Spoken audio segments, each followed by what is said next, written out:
Colossenses capítulo 3, versículo 11. Quantos acharam, digam amém? Diz assim a palavra do nosso maravilhoso Deus: no qual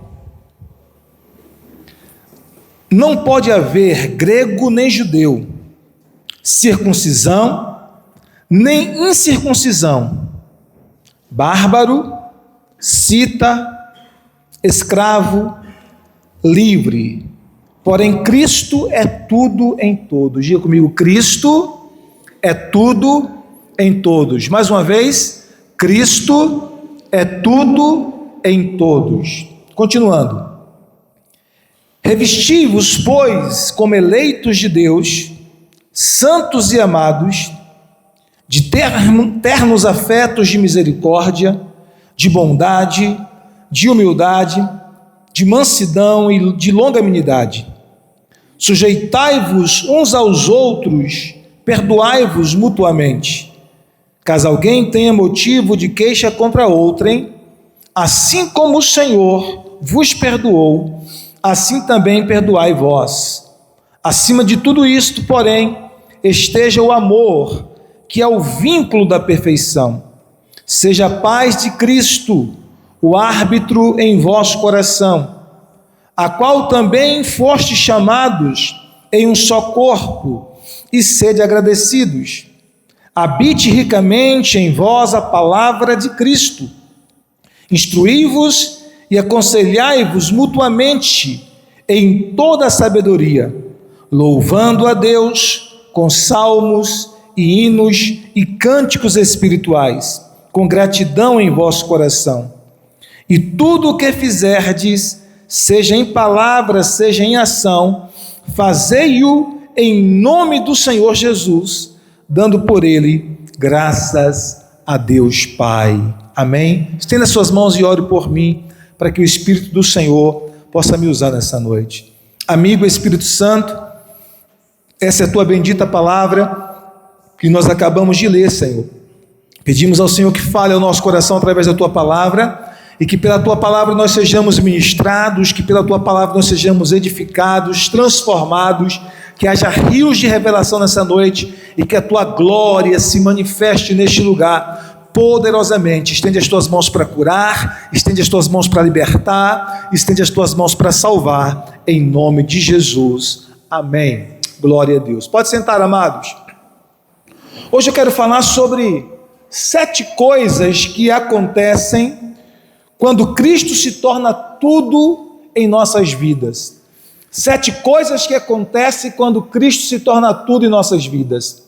Lembra que o versículo 11 diz: para que Cristo seja tudo em todos, porém Cristo é tudo em todos. Cristo é tudo. Diga comigo: Cristo é tudo. E o que acontece quando Ele se torna tudo em nossas vidas? Porque, queridos, entendam uma coisa: é muito importante que nós não apenas compartilhemos áreas da nossa vida ou parte da nossa vida ao Senhor Jesus, como se Ele fosse um visitante, um mero visitante em nossas vidas. Imagine você que, se você recebe uma visita na sua casa, a visita que chega em sua casa, dependendo do grau de intimidade que ela tenha com você, ela consegue acessar algumas áreas, alguns cômodos da sua casa e outros não. Se for uma pessoa que seja uma visita assim, que visita você remotamente, que não tem amizade, que não tem muita comunhão com você, que talvez foi lá para prestar algum serviço ou para conversar alguma coisa mais corriqueira, talvez você receba essa pessoa na sua sala, ou apenas em um escritório à parte, ou você receba esta pessoa em uma área externa. Mas se a pessoa é mais íntima, talvez ela consiga adentrar, ela vá à sua cozinha, ela vá talvez até mesmo em um dos quartos, ela consegue acessar outros lugares. Mas você, como dono da casa, você como proprietário da casa, você tem acesso a toda a casa. Você tem autoridade sobre a sua casa, você consegue transitar em cada cômodo, nos quartos, na cozinha, você abre a geladeira, você abre o guarda-roupa, você abre o cofre, você pega o dinheiro, você coloca o dinheiro de volta no lugar, você usa o banheiro, ou seja, você tem liberdade total de usar todos os cômodos da sua casa por um motivo muito simples: você é o dono da casa. Você é o dono da casa. Então, quando você recebe Jesus na sua vida apenas como um visitante, você dá um acesso muito limitado a Jesus na sua vida. Ele tem acessos a áreas da sua vida e a outras não. Ele tem acesso a cômodos, entre aspas, da sua vida e outros não. Ele consegue atuar em áreas da sua vida que você permite, mas existem áreas que você não permite. Talvez você diga: não, nessa área sentimental, pode deixar, Senhor, que eu resolvo. Na área financeira, pode deixar comigo, Senhor, que eu sei. Na área familiar, pode deixar que eu resolvo. O Senhor pode ficar à vontade para agir em outras áreas, mas deixa essa área comigo. Então, quando a gente não permite que o Senhor seja dono da casa que somos nós, seja dono completo e Ele tem acesso completo, então Ele não está sendo tudo na nossa vida. Mas quando Jesus é tudo em nossas vidas, e Ele é o dono pleno de nossas vidas, e nós doamos para Ele toda a nossa vida e não apenas parte dela, nós estaremos permitindo que o Senhor possa se assenhorar de todas as áreas da nossa vida. A gente está permitindo, dizendo: Senhor, eu faço de Ti Senhor das minhas finanças, eu faço de Ti Senhor da minha casa, da minha família, do meu casamento, da criação dos meus filhos, eu faço de Ti Senhor da minha saúde, eu faço de Ti Senhor da minha empresa, dos meus negócios, eu faço de Ti Senhor dos meus relacionamentos, dos meus sentimentos, das minhas emoções. E quando então nós fazemos do Senhor em nossas vidas Rei e Senhor em cada área, onde Ele pode ser realmente dono, Ele pode realmente se apropriar de cada área, onde Cristo se torna tudo em nossas vidas, Ele vai realmente fazer mudanças extraordinárias, incríveis e duradouras em nossas vidas. Por quê? Porque nós demos a Ele essa liberdade de dono, de Senhor. Assim como um visitante, ele não tem autoridade para reformar a sua casa. Se Jesus for apenas um visitante na sua vida, ele não vai ter como agir como ele gostaria. Mas se você disser que ele é realmente dono da sua vida, ele terá toda a liberdade para mudar o que for preciso, para fazer reformas radicais, transformações profundas, desde o centro do seu ser até a sua vida exterior, transformações que começarão dentro e que alcançarão áreas e áreas e áreas e áreas da sua vida, até que você se torne semelhante a Cristo Jesus em cada área da sua vida. Como disse o apóstolo João, em 1 João capítulo 2, versículo 6, se alguém diz estar nele, deve andar como ele andou. Então Ele é Senhor das nossas vidas, Ele pode agir, Ele pode atuar. Então nós vimos aqui nesse texto, que nós acabamos de ler, em Colossenses capítulo 3, do verso 11 ao verso 17, que quando o Senhor Jesus, Ele se torna tudo em nós, 7 coisas vão acontecer. Ele vai fazer transformações em pelo menos 7 aspectos da nossa vida. A primeira coisa que acontece está no versículo 11. As divisões, elas desaparecem.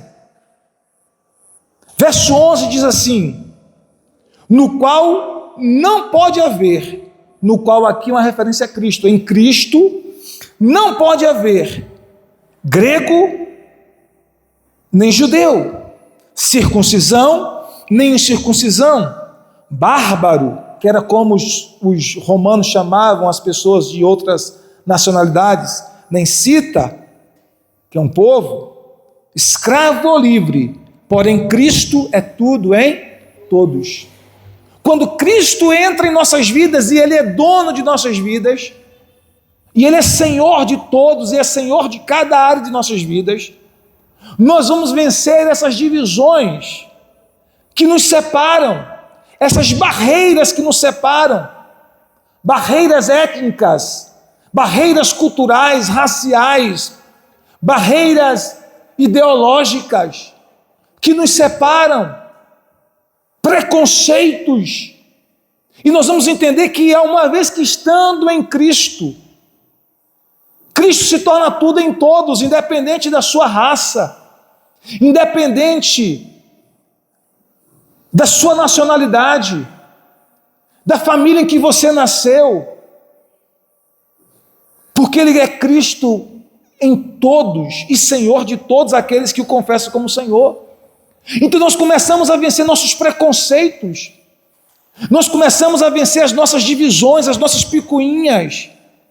Nós não nos julgamos melhores do que os outros, porque nós temos um linguajar diferente, porque o nosso sotaque regional é diferente de um outro.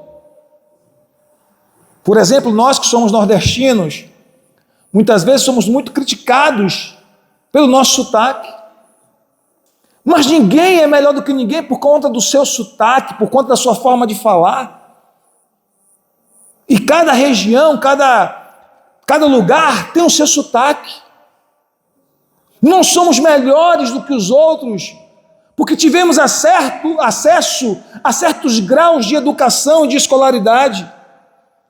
Não somos melhores do que outros porque nascemos em uma determinada família, talvez uma família bem conceituada na cidade, e outros nasceram em uma família que não são tão conceituadas assim.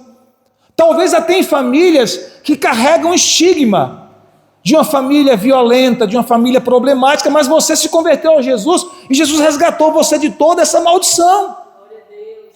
Então, em Cristo Jesus, as barreiras que nos separavam, as barreiras que nos distanciavam um dos outros caem por terra. O partidarismo cai por terra. E Paulo chega a dizer que em Cristo Jesus não há mais judeu nem grego, nem bárbaro, nem romano, nem bárbaro, nem cita. Que em Jesus nós somos todos iguais perante Ele em valor. Ainda que nós tenhamos as nossas diferenças, as nossas, usando uma palavra rebuscada do português, ainda que nós tenhamos as nossas idiosincrasias, as nossas diferenças, as nossas particularidades, nós somos iguais em valor perante Deus. Nós temos o mesmo valor perante o Senhor, e em Cristo Jesus esse valor, ele é colocado em evidência. A gente vê que Jesus se relacionou com todas as pessoas quando esteve aqui na terra. Os judeus evitavam os gentios, os judeus evitavam os samaritanos, os judeus, eles tinham os gentios como pessoas de uma segunda classe. Muitos deles tratavam os gentios assim, como cães. Mas você vê que no ministério de Jesus, Jesus curou a mulher Ciro-fenícia, libertou a filha dela. Jesus exaltou a fé do centurião romano. Nem mesmo em Israel achei uma fé como essa. Jesus ministrou ao coração de uma mulher samaritana, e não apenas samaritana, uma mulher que tinha uma vida completamente fora dos padrões de moralidade, não só das escrituras, mas também do povo hebreu, do povo judeu. E Jesus teve tempo de ministrar o coração daquela mulher, de falar àquela mulher, porque Jesus valorizava a pessoa, enquanto ser humano. Então, quando nós estamos em Cristo, Cristo realmente é o Senhor de nossas vidas, uma das coisas que vai acontecer é que nós perdemos esse orgulho de nos julgarmos melhores do que o outro, ou de nos afastarmos do outro, porque a gente veio de uma cultura familiar diferente daquele irmão, porque a gente faz uma determinada café de uma forma, né, como diz o apóstolo Zelito. Não, nós vamos julgar todos com o mesmo valor, enquanto ser humano, na condição de ser humano. Amém? Então nós vencemos os nossos preconceitos, nós vencemos as nossas diferenças, nós vencemos a nossa separação, a nossa divisão, e desejamos estar unidos aos nossos irmãos em Cristo Jesus. Uma outra coisa que acontece quando o Senhor se torna Senhor e dono de nossas vidas é que o fruto do Espírito é gerado em nós. No versículo 12, a Bíblia diz que o fruto do Espírito é gerado em nós, quando Cristo é tudo em todos. Verso 12, diz assim: revesti-vos, pois, como eleitos de Deus, santos e amados, de ternos afetos de misericórdia, de bondade, de humildade, de mansidão e de longanimidade. Esse é o fruto do Espírito, que Paulo usa aqui como exemplo nesse texto, mas que ele amplia de forma ainda mais profunda em Gálatas 5:22.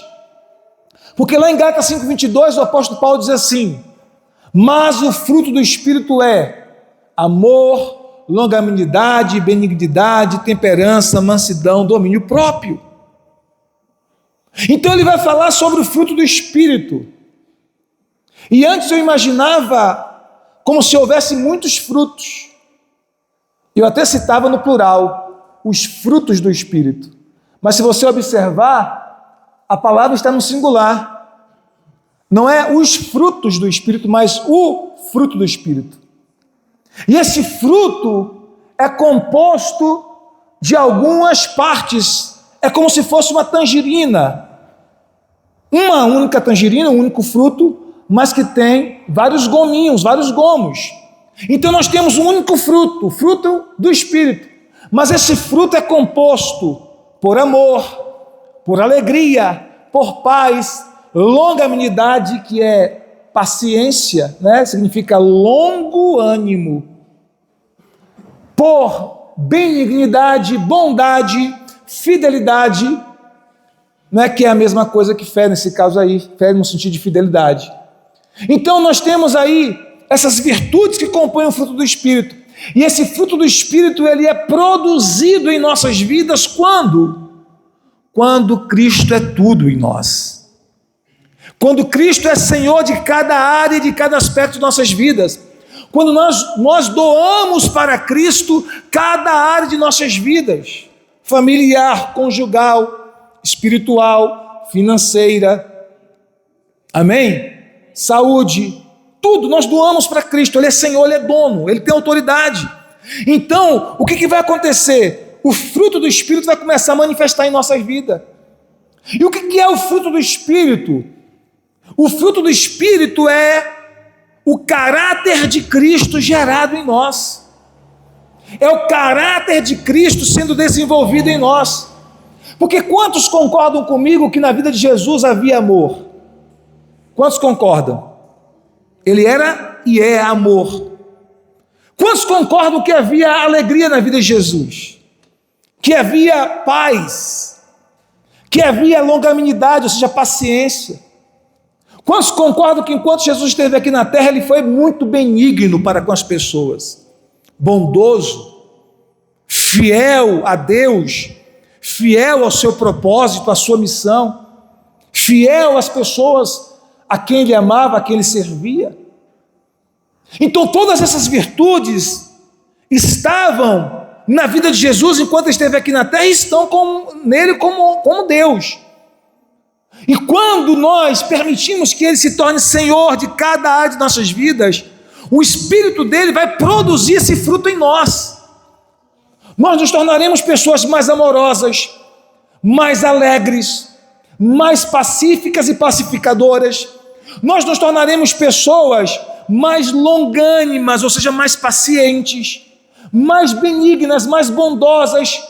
Nos tornaremos pessoas mais cheias de paz. Nos tornaremos pessoas mais misericordiosas, mais humildes, mais mansas, usando as outras virtudes que aparecem aqui no texto de Colossenses 3,12. Então, se você juntar Colossenses 3,12 com Gálatas 5,22, você vai perceber que a lista dessas virtudes que compõem o fruto do Espírito, elas são ampliadas. E elas começam a fazer parte da vida de todo aquele que permite que Jesus se torne Senhor da sua vida.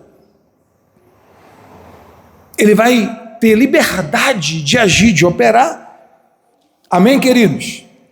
A terceira coisa que acontece quando Jesus se torna tudo em sua vida, mas é tudo mesmo, é que o perdão passa a ser a sua realidade.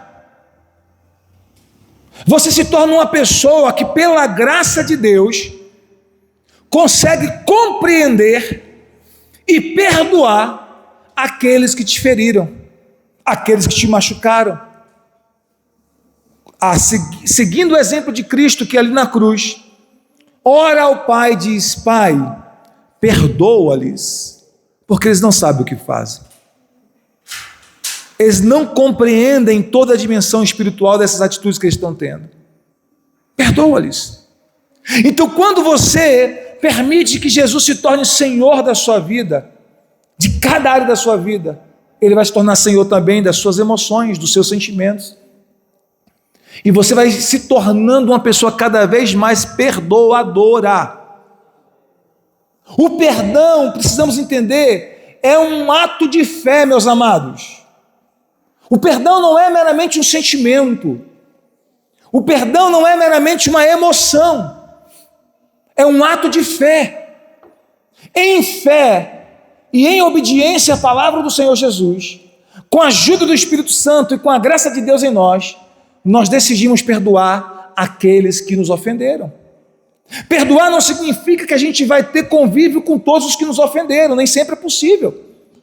A Bíblia diz: quando depender de vós, tende paz com todos os homens. Nem sempre depende de você, às vezes depende do outro. Mas no que depender de você, você vai buscar ser alguém que perdoa sempre. E sempre que possível restaurar a comunhão, mas nem sempre é possível. Vamos colocar um caso extremo. Deus livre e guarde você e sua família. Só um exemplo.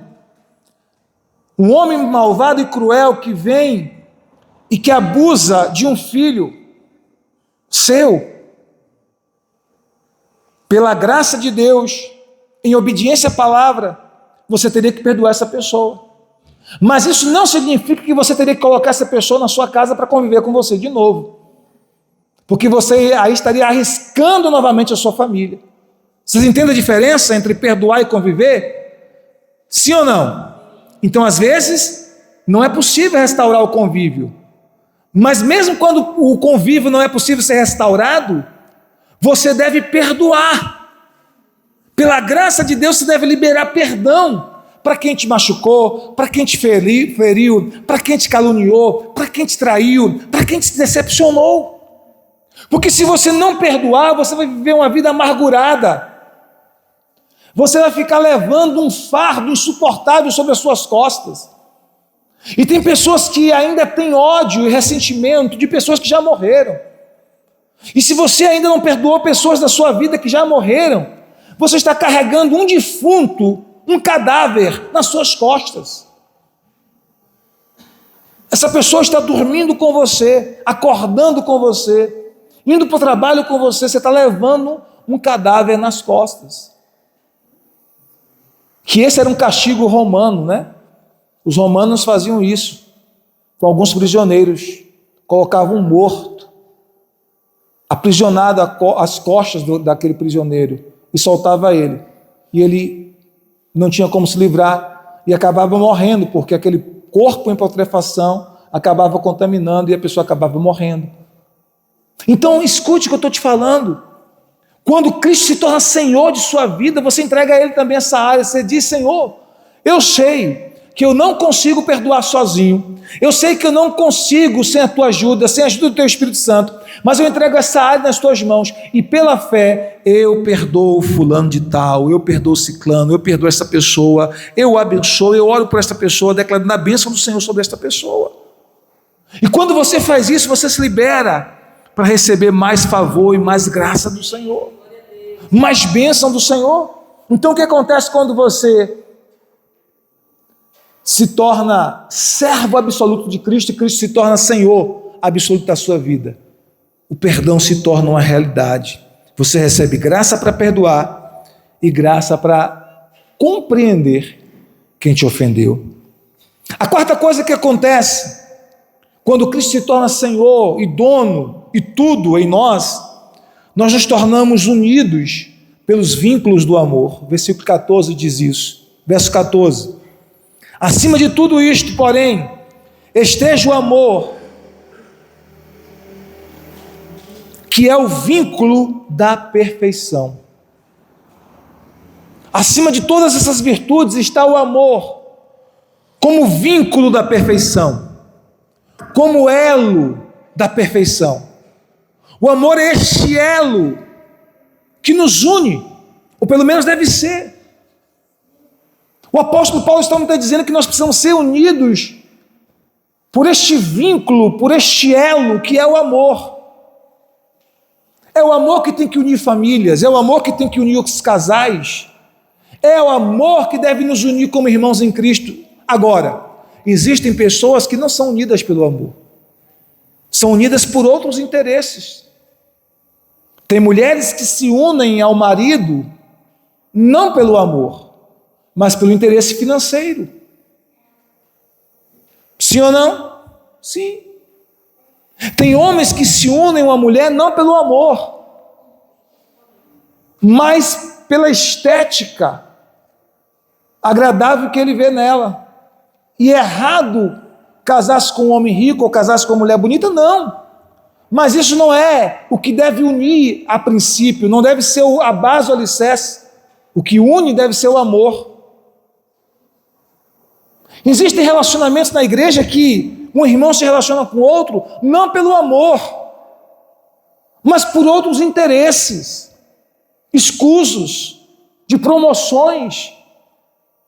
E Paulo está dizendo que o vínculo entre nós, aquilo que nos une, aquilo que nos mantém ligados um ao outro, seja no ambiente da fé, seja no ambiente familiar ou em qualquer outro ambiente, deve ser o amor. Essa tem sido uma oração que eu tenho feito ao Senhor. Eu tenho pedido, Senhor, me ensina a amar como o Senhor ama. Me ensina a amar as pessoas. Me ensina a amar o rico, me ensina a amar o pobre, me ensina a amar o doutor, me ensina a amar o analfabeto, me ensina a amar os de perto, me ensina a amar os de longe.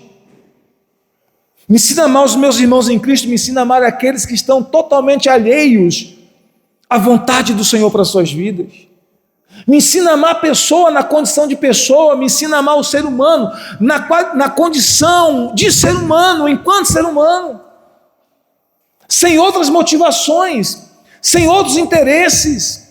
E aí a gente deve estar constantemente avaliando o nosso coração e ponderando o nosso coração diante do Senhor, dizendo: Senhor, esquadrinha o meu coração, porque a Bíblia diz: enganoso é o coração, quem o conhecerá?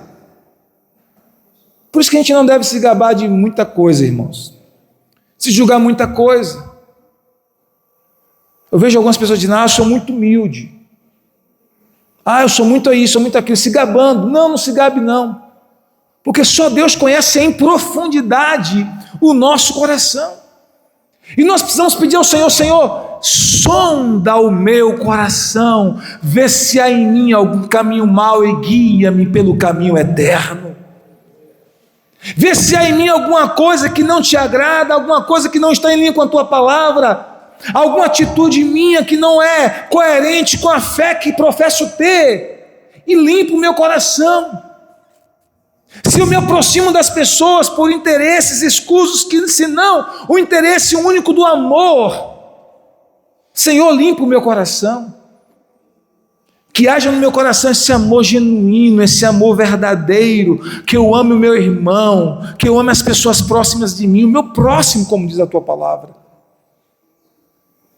Amém, meus amados?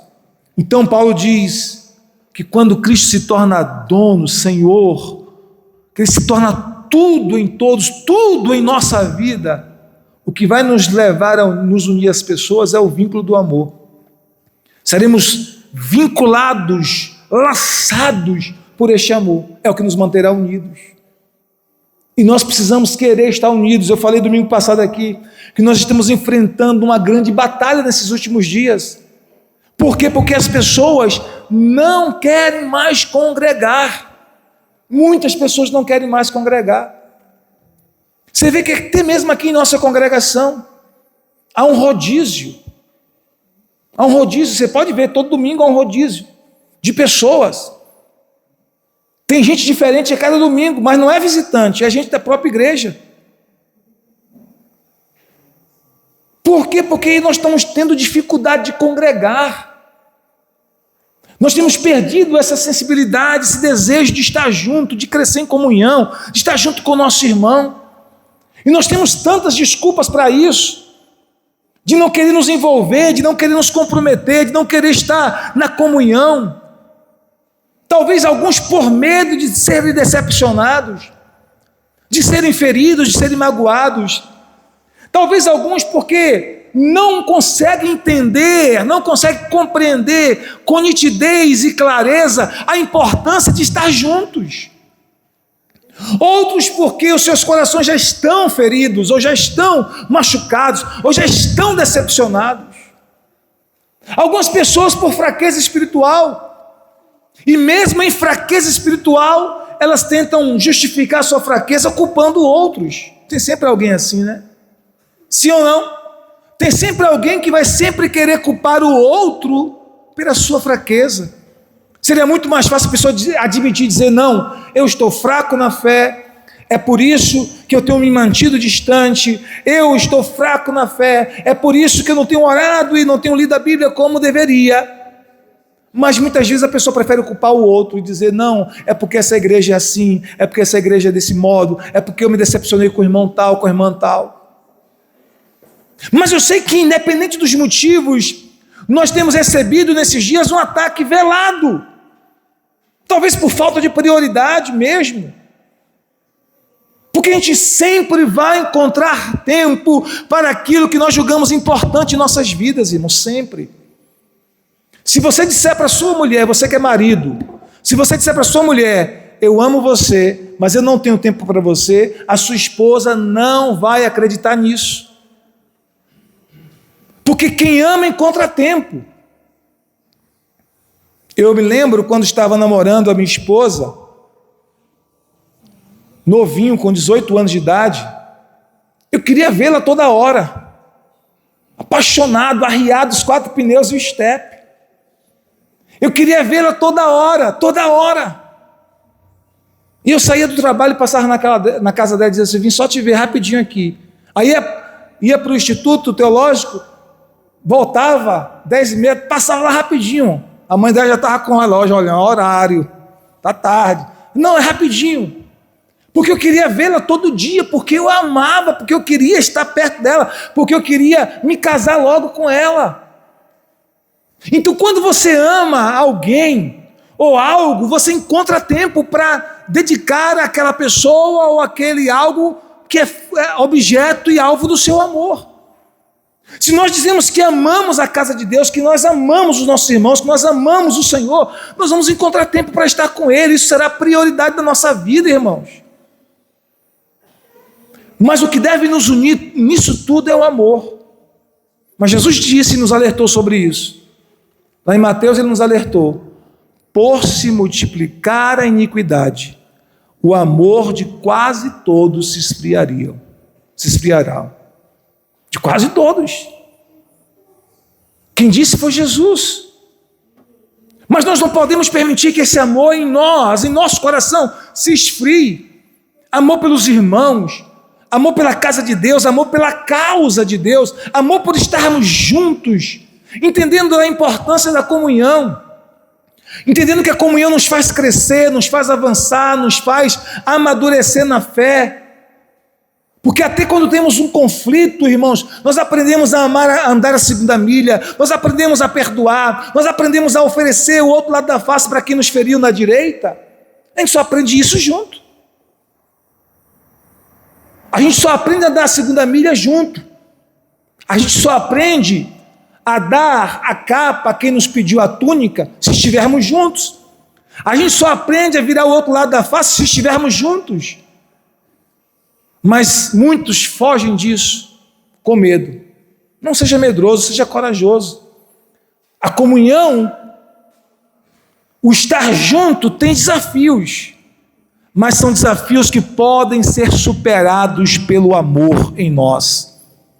Quanto mais amor nós tivermos em nosso coração, mais desejo de estar juntos nós teremos. Mais desejo de estar juntos. Por isso Paulo diz que quando Cristo se torna tudo em nossas vidas, nós seremos unidos pelos vínculos do amor. A quinta coisa que acontece é que o nosso coração se enche de paz e gratidão. Versículo 15. No verso 15 o apóstolo diz isso, versículo 15. Seja a paz de Cristo o árbitro em vosso coração, a qual também fostes chamados em um só corpo, e sede agradecidos. Ele está dizendo que a paz seja o árbitro em nosso coração, o juiz em nosso coração. Assim como em um jogo de futebol ou em outras áreas de esporte, tem um árbitro que decide muitas questões ali e que resolve conflitos. Em nosso coração, esse árbitro é a paz de Cristo. Quando nós temos Jesus como Senhor, nós somos pessoas pacíficas e pacificadoras. A Bíblia diz: bem-aventurados são os pacificadores, porque serão chamados filhos de Deus. Mateus capítulo 5, versículo 9. Pacificadores são promotores da paz. Pacificadores são pessoas que promovem a paz, que lutam pela paz, que buscam a paz, que querem a paz. Mas tem pessoas que estão na igreja e que não são da paz. Elas estão na igreja, mas não estão em Cristo. São pessoas problemáticas, são pessoas confusentas, são pessoas que estão constantemente criando confusão, disseminando ódio, disseminando contendas, disseminando confusão, disseminando fofoca, disseminando boatos maldosos. São pessoas que têm intenção maligna de separar irmãos, de dividir, de colocar divisão. E a Bíblia adverte seriamente sobre isso. Ontem eu estava lendo o texto de Provérbios, acho que foi ontem, deixa eu só conferir aqui, ontem foi 25, não foi? E o texto dizia o seguinte, que sem lenha o fogo se apaga, e sem maldizente a contenda cessa. Acho que é Provérbios 25. Deixa eu só conferir aqui, meus irmãos. Me ajuda aí, princesa, por favor.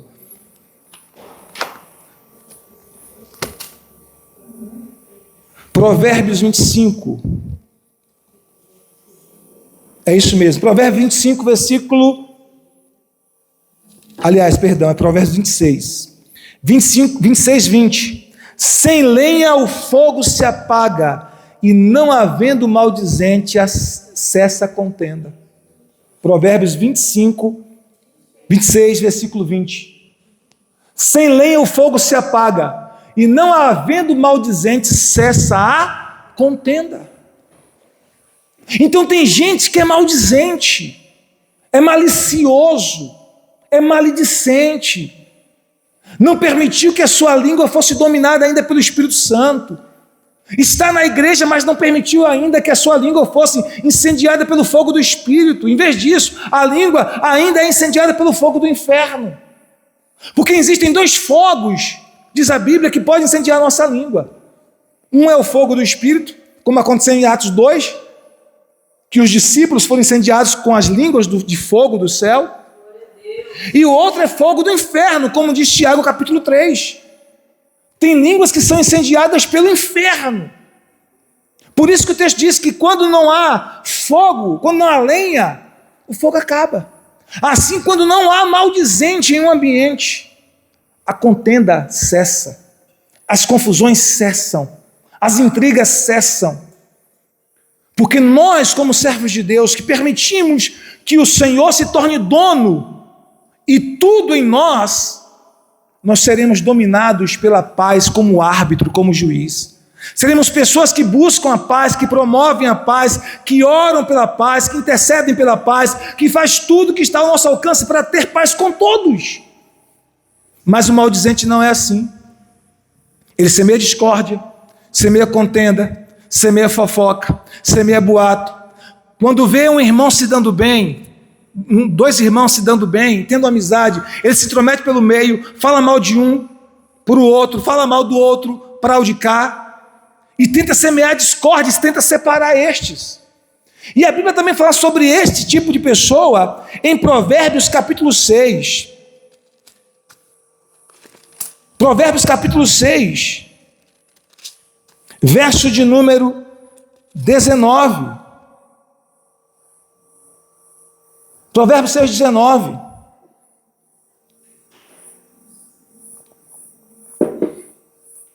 O texto diz assim: testemunha falsa que profere mentiras, e o que semeia contendas entre os irmãos. Mas o texto inicial, no versículo de número 16, começa dizendo o seguinte, Provérbios 6,16: 6 coisas o Senhor aborrece, e a sétima é justamente esse versículo que a gente leu, a sétima, a sua alma abomina. Quais são essas 6 coisas? Primeira coisa que o Senhor aborrece, olhos altivos. Segunda coisa, língua mentirosa. Terceira coisa que o Senhor aborrece, mãos que derramam sangue inocente. Quarta coisa que o Senhor aborrece, coração que trama projetos malignos, iníquos. Quinta coisa que o Senhor aborrece, pés que se apressam a correr para o mal. Sexta coisa que o Senhor aborrece, testemunha falsa que profere mentiras. A sétima coisa Deus não aborrece.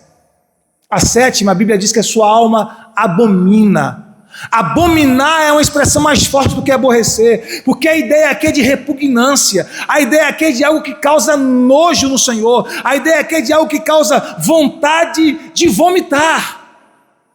E o que causa essa repugnância, que faz o Senhor abominar? Ele diz: o que semeia contenda entre irmãos. Todo relacionamento é quebrado por uma terceira voz. Vou repetir para você isso. Pega essa chave aí. Todo relacionamento é quebrado por uma terceira voz. Lá no Éden, o relacionamento de Adão e Eva foi rompido de comunhão, porque eles viviam muito bem. Foi rompido em comunhão. Teve os conflitos que teve, porque eles ouviram uma terceira voz, a voz da serpente. Isso acontece em casamentos, isso acontece em pessoas, com relacionamentos com pessoas, porque tem pessoas que são usadas pelo maligno para semear contenda, separação, divisão. E a Bíblia diz que os que semeiam contenda entre irmãos é abominável ao Senhor, causa repugnância ao Senhor, causa ânsia de vômitos no Senhor. É igual aquela pessoa que é morna, que Jesus diz que os mornos serão vomitados da boca dele. Então, às vezes, um casal vive muito bem, e aí, alguém que quer semear discórdia naquele casamento, começa a plantar sementes malignas no coração da mulher ou no coração do marido, com a intenção de separá-los, com a intenção de dividi-los, com a intenção de fazer o mal. Isso pode acontecer em casamentos, isso pode acontecer em amizades.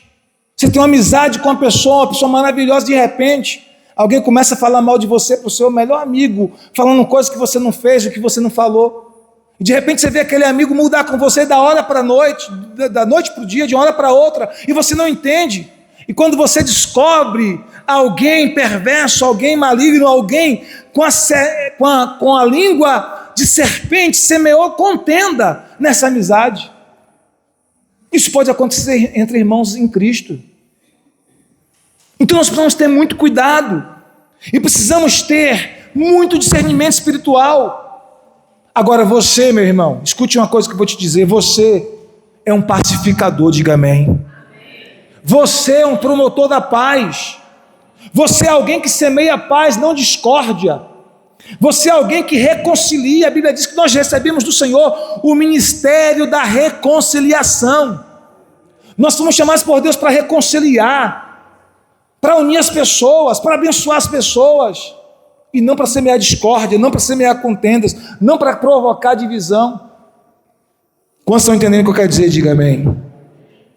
Então, se Ele é dono de todas as áreas da nossa vida, nós nos tornaremos pessoas da paz, promotores da paz, cuja paz se torna o árbitro, o juiz em nosso coração. Quinta coisa que acontece é que o nosso coração se enche de paz e se enche também de gratidão. O versículo 15 ainda diz: e sejam agradecidos. Nós nos tornamos pessoas mais gratas, sem reclamação em nossas vidas, sem murmuração em nossas vidas, mas com o coração cheio de gratidão. Amém? Sexta coisa que acontece quando Cristo se torna tudo na sua vida: a palavra de Deus passa a nortear a sua vida. Você se torna uma pessoa direcionada, conduzida pela palavra de Deus. Versículo 16. Verso 16 diz: a palavra de Cristo, habite ricamente em vós a palavra de Cristo, instruí-vos e aconselhai-vos mutuamente em toda sabedoria, louvando a Deus. Então a primeira coisa é que você se torna uma pessoa que é direcionada pela palavra de Deus. As suas decisões são pautadas não naquilo que você acha, não nos conceitos mundanos, não nas filosofias deste mundo, mas a sua vida é fundamentada na palavra de Deus. As suas atitudes são conduzidas pelo ensino da palavra de Deus. Por quê? Porque Cristo é Senhor da sua vida, porque Cristo é tudo na sua vida. Então a palavra é a sua bússola. Como diz o Salmo 119, versículo 11, né? Acho que é isso. Lâmpada para os meus... 105, perdão. Salmo 119, 105. Lâmpada para os meus pés é a tua palavra e luz para os meus caminhos. Então a palavra se torna luz, se torna lâmpada que ilumina o teu caminho. Você é guiado, conduzido pelo ensino da palavra de Deus. E a palavra se torna abundante no seu coração. Você se enche da palavra. Eu disse para vocês aqui semana passada que é um hábito que eu tenho. Eu tenho 5 anos mais ou menos que eu comprei um Kindle para mim. Um Kindle é um leitor digital. Só serve para ler, não tem outra finalidade, não serve para mais nada. Eu quero comprar um outro mais moderno agora, se o Senhor me permitir. Kindle Scribe, que além de ler, você pode escrever, fazer suas anotações, tem uma canetazinha digital, e como eu gosto muito de escrever, então quero comprar isso. Mas por enquanto eu tenho um antigo ainda, que é o Kindle Paperwhite. Muito bom, mas já está bem velhinho, 5 anos já de uso. E tem mais de 3.000 livros, Bíblias em português, Bíblias em inglês, em espanhol acho que eu tenho também. E eu leio. Então o que acontece? Eu pego o meu Kindle, boto na cabeceira da cama, no apoio ali que a gente usa na cama. Quando eu acordo, a primeira coisa que eu faço, eu abro o meu Kindle e começo a ler a Bíblia, porque eu já tenho a Bíblia nele, e começo a ler, e vou lendo. Às vezes deitado mesmo como estou, começo a ler. Às vezes vou citando um versículo ali que eu leio em voz alta. Essa semana eu li, estava lendo Samuel, e Davi disse assim: o Espírito do Senhor fala através de mim, e a sua palavra está na minha língua. E eu comecei a citar isso: o Espírito do Senhor fala através de mim, e a sua palavra está na minha língua. O Espírito do Senhor fala através de mim, e a sua palavra está na minha língua. Vê que versículo é esse aí, Sara? Coloca aí. O Espírito do Senhor fala através de mim, e a sua palavra está na minha língua. Eu comecei a confessar isso, lendo ali a palavra, confessando. Então, você tem que se encher da palavra, por quê? Porque a primeira coisa que acontece é que a palavra se torna abundante em seu coração. Não é mais as filosofias do mundo, não é mais os conceitos mundanos, não é mais os achismos É a palavra de Deus, é a revelação da palavra. O que norteia a sua vida é a palavra, porque Cristo se tornou dono, se tornou Senhor, se tornou tudo na sua vida. Amém? Ele se tornou tudo. Então a palavra se torna abundante. Não apenas isso, ela se torna a base para a instrução e aconselhamento mútuo. Porque o texto diz que a gente deve aconselhar mutuamente, instruir mutuamente por meio da palavra. Então a gente começa a aconselhar um irmão. Com o que eu acho, com o que eu penso, não, com a palavra. O irmão está enfrentando um problema no casamento, a gente não diz assim, se fosse eu fazer isso, não. A gente diz, olha, a palavra de Deus diz isso. O ensino da palavra é essa aqui. Sempre que você vai aconselhar alguém, tira o seu eu de cena, o seu ego de cena. Deixa a palavra falar através de você, como esse texto diz, o Espírito do Senhor fala por meu intermédio, e a sua palavra está na minha língua. Irmãos, se fosse você, eu anotava esse texto aí, e confessava isso todo dia, porque eu já tinha lido esse texto várias vezes, porque eu já li a Bíblia várias vezes, mas nesse dia, nessa semana que eu estava lendo Samuel agora, essa semana agora, eu na cama, lendo ali no meu Kindle, falei, uau, que palavra poderosa. E ali mesmo na cama eu parei, destaquei o versículo, porque no Kindle tem como a gente destacar, né, como se fosse grifar. Destaquei ele ali e comecei a confessar isso, repetidamente. O Espírito do Senhor fala através de mim, ou fala por meu intermédio, e a sua palavra está na minha língua. Você pode dizer isso? Quem pode citar esse versículo bem alto aí? Diga comigo aí. 1, 2, 3 e...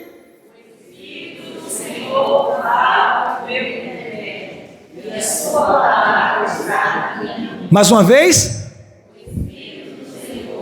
fala por meu intermédio e a sua palavra está na minha língua. Só mais uma vez, o Espírito do Senhor fala por meu intermédio.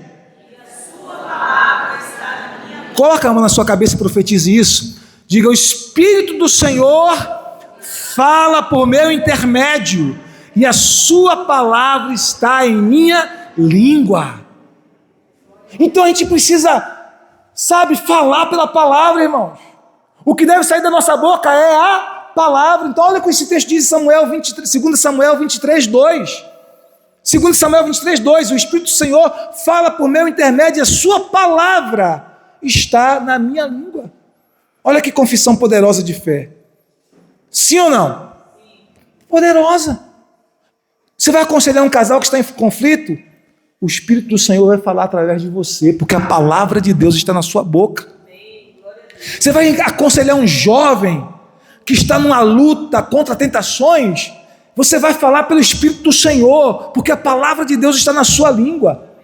Você vai encorajar alguém que está abatido, que está enfermo, que está enfrentando uma dificuldade? Você vai falar pelo Espírito do Senhor. O Espírito de Deus vai falar por você, em você e através de você. Por quê? Porque a palavra de Deus está na sua língua. Não é algo de você mesmo. Você tem que esquecer as filosofias do mundo e seguir pautado na palavra. A palavra tem que ser abundante no seu coração. A palavra tem que ser base para você orientar, instruir os irmãos, aconselhar um ao outro, aconselhar mutuamente. A palavra se torna a fonte da sua sabedoria. O texto diz isso em Colossenses 3,16. A palavra se torna a fonte da sua sabedoria. Eu já disse para vocês aqui em outro momento que existem 3 maneiras, pelo menos 3, de adquirirmos sabedoria: temendo a Deus, orando. Temendo a Deus, Provérbios 1,7, o temor do Senhor é o princípio da sabedoria. Orando, a Bíblia diz em Tiago 1,5, se alguém tem falta de sabedoria, peça a Deus que Ele dá a todos livremente, ore. E a terceira forma de você adquirir sabedoria é se enchendo da palavra de Deus, porque a palavra de Deus é a sabedoria de Deus. Provérbios 8 e 9, nós temos a encarnação da sabedoria, como em João 1 nós temos a encarnação do verbo. Em Provérbios 8 e 9 a sabedoria encarna, assim como em João 1 o verbo encarna, o verbo se faz carne. Então a palavra é sabedoria divina. Então a palavra se torna a fonte da sua sabedoria. E o texto continua dizendo em Colossenses 3,16, que a palavra se torna também a base para o seu louvor. Você vai louvar a Deus fundamentado na palavra. Amém? Citando o texto da palavra, citando o salmo, citando a palavra. Por isso que o texto diz, né? Provérbios 3,16, Colossenses 3,16, que você louva com base na palavra. Com base na palavra.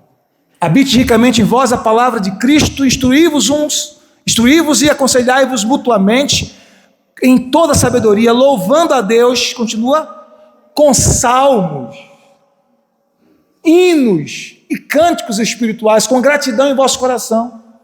Então a palavra se torna a base para o seu louvor. Ela se torna o fundamento da sua adoração. Vocês entendem a diferença, irmãos, disso? Você entra em um outro nível, em outra profundidade. Queridos, separe tempo diário para meditar na palavra.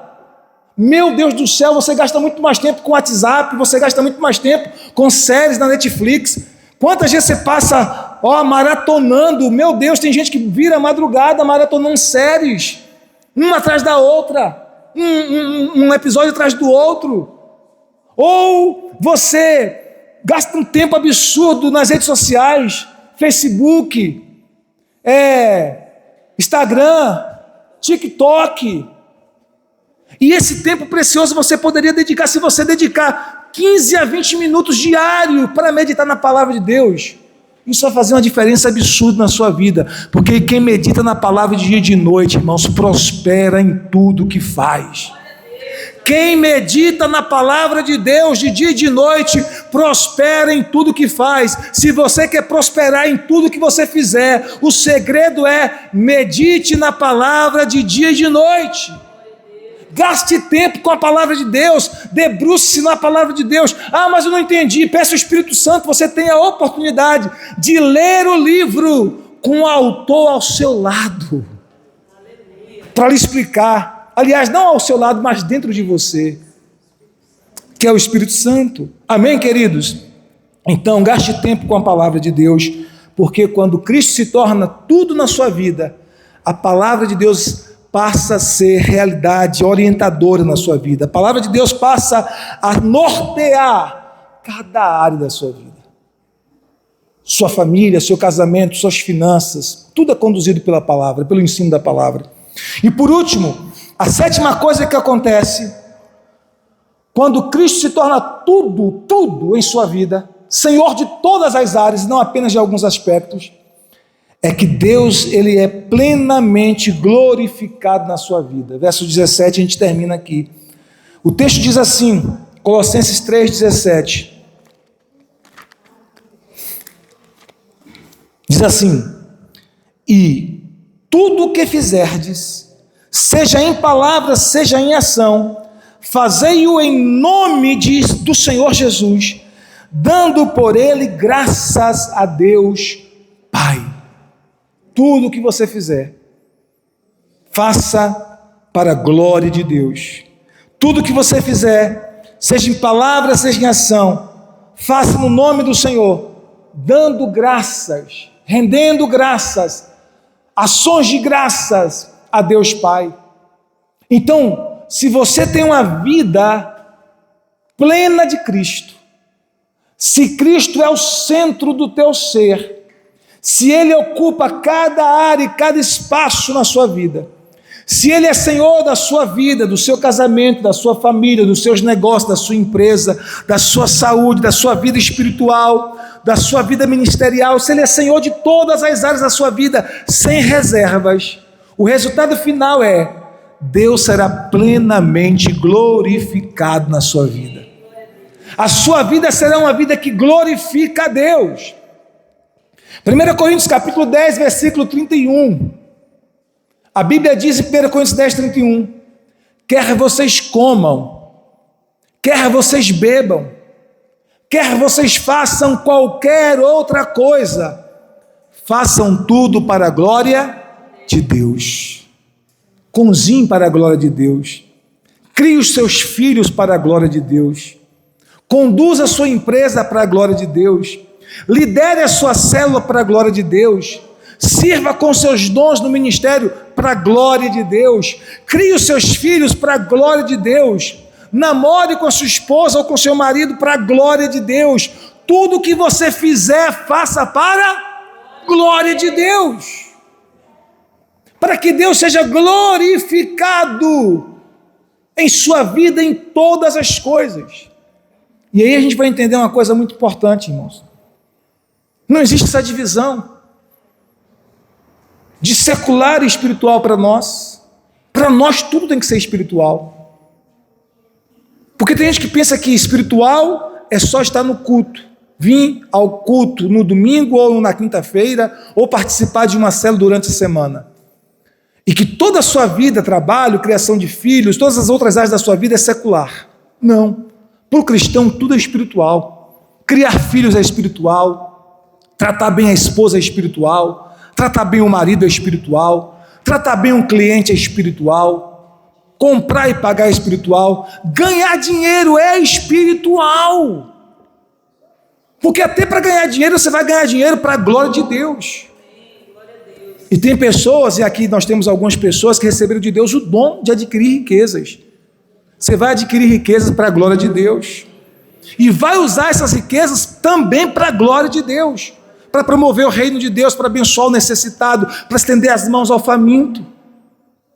Então tudo deve resultar na glória de Deus. Mas para isso, Cristo precisa ser tudo em nossas vidas. Tudo em nós. Então se Cristo é tudo em você, tudo em mim, se Cristo é tudo em nós, as divisões desaparecem, o fruto do Espírito é gerado, o perdão se torna uma realidade em nossas vidas, nós nos tornamos unidos pelos vínculos do amor, o nosso coração se enche de paz e de gratidão, a palavra de Deus passa a nortear cada área de nossas vidas, e Deus é plenamente glorificado em nossas vidas, em todas as áreas. Essas 7 coisas acontecerão quando Cristo for tudo em você, quando Cristo ocupar 100% da tua vida. E Ele não aceita menos que isso. Ele não aceita menos que isso.